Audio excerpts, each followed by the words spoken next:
Saudara, kali ini firman Tuhan, pesan penggembalaan saudaraku adalah tentang sabar ya. Kita lihat dalam 1 Korintus pasal yang ke-13 ayat yang keempat.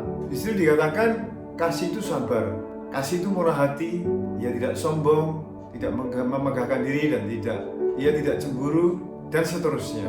Kita lihat bahwa kasih itu sabar. Saya ingin kita belajar tentang kesabaran, saudaraku ya.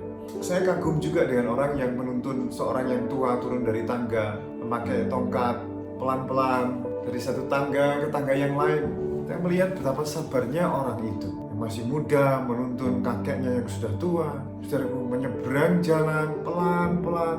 Nah, kesabaran yang seperti ini sudah terkikis dengan zaman di mana semuanya serba instan, cepat, dan cepat. Nah, akhirnya kita menjadi orang-orang yang tidak sabaran, dan ini mengarah kepada emosi. Ketidaksabaran mengarah kepada pertengkaran, ketidaksabaran mengarah kepada persungutan. Sering bangsa Israel yang tidak sabar dituntun Allah akhirnya bersungut-sungut dan pengen kembali ke hidup yang lama. Saudara, ini akan mengakibatkan hal-hal yang buruk. Saudaraku, meskipun kita hidup di zaman supersonic jet, segala sesuatu dilakukan dengan super cepat, kecepatan tinggi internet, tidak lemot, boleh-boleh aja dengan teknologi dan sistem. Tapi dengan karakter nggak bisa, saudara. Kesabaran salah satu dari sifat Allah yang paling dasar. Tuhan sabar terhadap kita semuanya, terhadap saudara dan saya. Bahkan di dalam 2 Petrus saya akan membacakan pasal yang ketiga, ayat yang ke-9.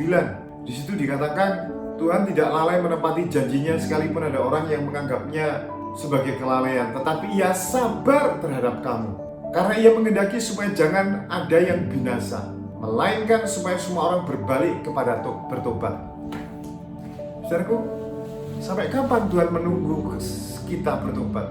Kita telah lama dikasih tahu Tuhan dengan peringatan-peringatan yang banyak, dengan kadang-kadang diizinkan kita didisiplin Tuhan, diizinkan mengalami musibah, sakit, usaha kita diembat orang, dan sebagainya. Saudara, untuk mengingatkan kembali kita kepada Tuhan, supaya kita ini berbalik kepada Tuhan. Dan cara kita berbalik ini kadang-kadang saking sabarnya Tuhan, saudara.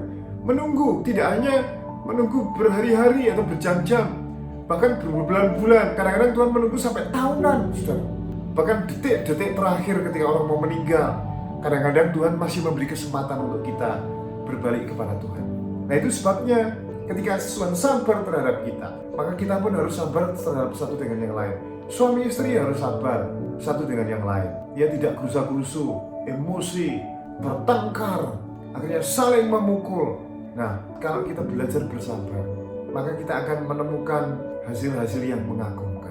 Ketika kita mendengar berita yang tidak mengenakan, langsung kita sakit hati dan kita tidak sabar menunggu berita yang lain. Padahal berita yang pertama belum tentu benar. Kalau kita sabar menunggu, kita bisa melihat kabar-kabar yang lain. Akhirnya kita bisa menimbang-nimbang. Karena sabar, orang yang sabar melebihi daripada orang yang menguasai kota, kata Amsal. Sabar atau menguasai diri. Mari kita belajar bersabar.